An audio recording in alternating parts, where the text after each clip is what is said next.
build technology to try and change human behavior, you will fail. But if you build technology that humans want to do anyway, that help them do what they want to do, that's a hit. And that's what's going on with visual communications right now. Because we want to see people. We want to see it as visually and as lifelike as you're seeing me right now. The challenge has been the technology. Well, guess what? A lot of that has been eliminated. And that's what we've been working on. And let me share with you this very quick video. I hope it works. Words convey meaning. A picture says 1,000 words.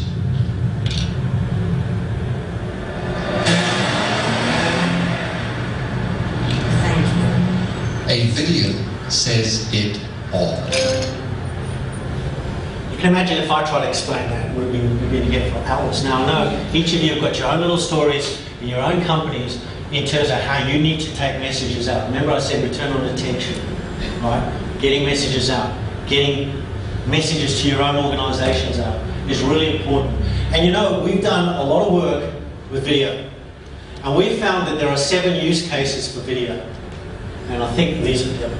You can see them up here, and what I normally do, in fact we did this in Singapore not so long ago where we had everybody with a pulse. And we said, what are the number 1, 2, 3, 4 use cases for your organisation? It was interesting to see what goes on. But you can go through anything, training, education. One of the problems with universities in this country right now is not, can we get more students locally? Can we get more people from Asia? That's not the problem. The problem is the teachers, the professors. So the answer is how do we leverage them? How do we give them a bigger footprint? And we can do that by scaling human interaction through good technology. Organisation communication, by the way, this one came up right up there. This is huge. That is how do management communicate to the rest of the organisation. Huge. It can be by video streaming or whether it's one-on-one communication. I'll tell you, we have management meetings in Cisco for the region once a month. There's about 10 people involved across 5 different locations. We do it by telepresence, and we don't leave our city. And it works perfectly. Perfectly. And we run the whole company like that. We don't, in fact, we're not allowed to fly anymore for internal meetings. That's been over 2 years now. We do not fly for internal meetings. We only fly to meet customers. That's cut $250 million per annum off our airline bill, to give you some idea. And we've got many companies today who I can give you numbers on like that have cut their airline bill. You know, I was just saying to Ben, I mean, he said to me, geez, you don't have another meeting today. And, you know, it's interesting, I had a meeting with a guy from Brisbane yesterday. It was more convenient for me to just walk out of my office into my TP room to do it via telepresence, even though I'm here today. Because I don't have to now get in a cab and rearrange schedules and so on. Right? There's just thousands of examples, and that's huge. Advertising, video advertising, you're going to see more and more as we move to, you know, it's funny, another transition that we see, if you look at the last decade, it's been PCs, and it's been Microsoft Windows. Well, if we already have, and we've got more smartphones in our hands than there are being shipped in terms of desktops, so guess what's going on now? Because Windows 7 is by far in the minority. There are 2 operating systems that dominate the mobile phone world, and they are iOS and Android. So today already, ladies and gentlemen, we are in a world which is not Windows bound. There is more usage on Android and iOS than Windows because they're mobile platforms. And as that starts happening, advertising kicks in and video advertising kicks in. Customer-patient interaction, this is for healthcare, but it doesn't necessarily, it can be a banking, a financial analyst from a bank giving advice beyond the 4 walls of the bank. Events are huge. Let me give you some numbers. Anybody heard of Cisco Networkers? We now call it Cisco Live. Yeah? 2008, in Las Vegas, we had 8,000 people attend the conference. It's a 4-day, pretty technical sort of conference. At that time, we had 5,000 people attend virtually. It was our first year. That was 2009. Last year, we had 13,000 people, physical attendees, and 35,000 virtual attendees. 35,000, think about it. This year, running right now, today in Vegas, We have 14,000 physical, and already over 40,000. We're halfway through the week. 40,000. Now let me give you some numbers. To bring a person physically, whoever's paying the matter, to Las Vegas costs between $2 to $4K. Virtually, $250 to $350. I think you can see what I'm getting at here. The numbers are profound. Now, I'm the first to argue that it's not all about physical, but it's also not all about virtual, and it's something in between.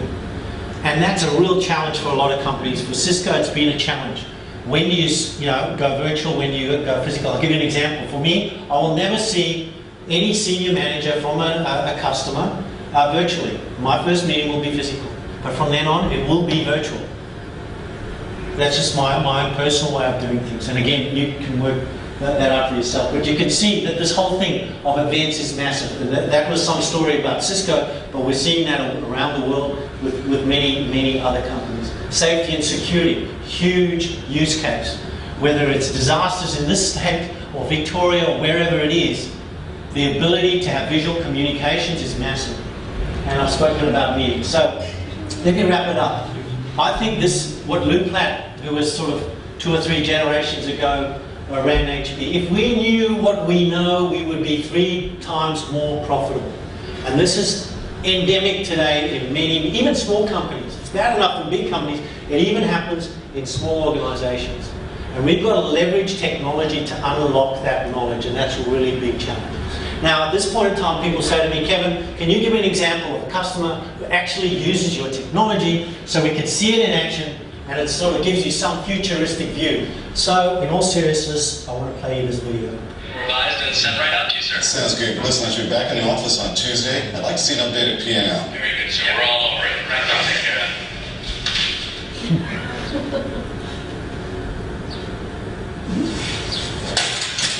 That was close. Yeah, that was close. I can still hear you. I think we're good. Yeah, that should do it. I'll be bringing you the FedEx Cup.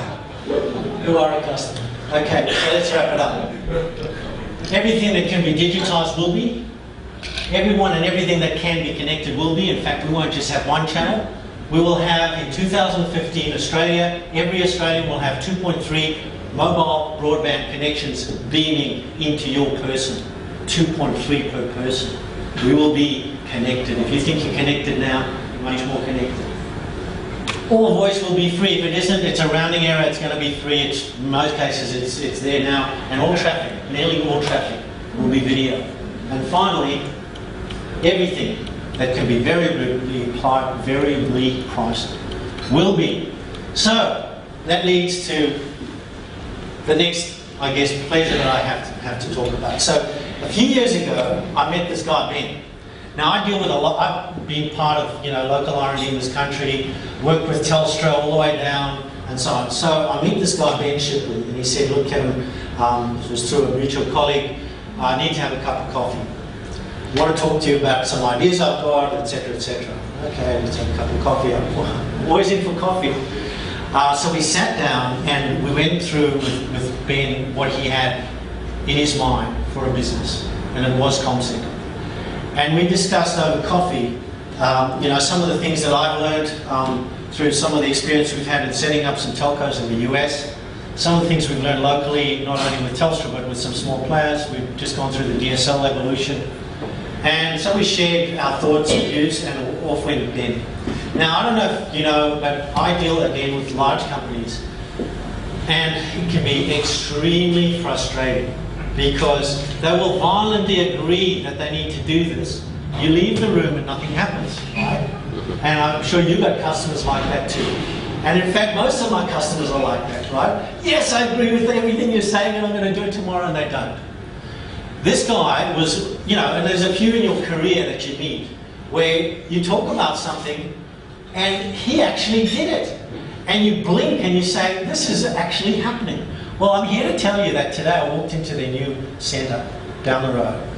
100 employees, brand new building, an Australian operation doing something that, to put you in the picture, we've got 2, and I'm about to give them this award, or this accreditation, should I say. We've got 2 companies in Australia who've achieved this accreditation. Now, a lot of people say a big deal about accreditation. It is a huge deal for Cisco. And the reason it's a huge deal is it's about customer satisfaction. Because we don't sell direct. We try to sell everything we can through partners. On some occasions we have to do some strange stuff, but if it was up to us, 100% of what we sell would go through partners. Given that, it is absolutely imperative to set the bar really high. So you've all heard of things like CCIE, Cisco certifications and so on. Well, this is an accreditation for managed services for partners. And the reason it's really, really important for us is that they've got to step up to a certain standard, which, by the way, wipes out a lot of people. People say, oh, I'm not going to spend that money. Why would I do that? But the reason that we do that is because long term, which is where we see it, unless they step up, we've got, tiers with our customers, tiers with our support centre. We call them cap cases. These are critical accounts, and that's where it ends up. So it's actually not good selling. So yes, we lose a lot of people because they don't want to step up. They don't want to do the certifications like anything. But in this case, Ben CommCenter has. And it really is a genuine pleasure for me to give, finally, Ben, the Master Managed Services Certified Partner on behalf of Cisco. All the best, Ben.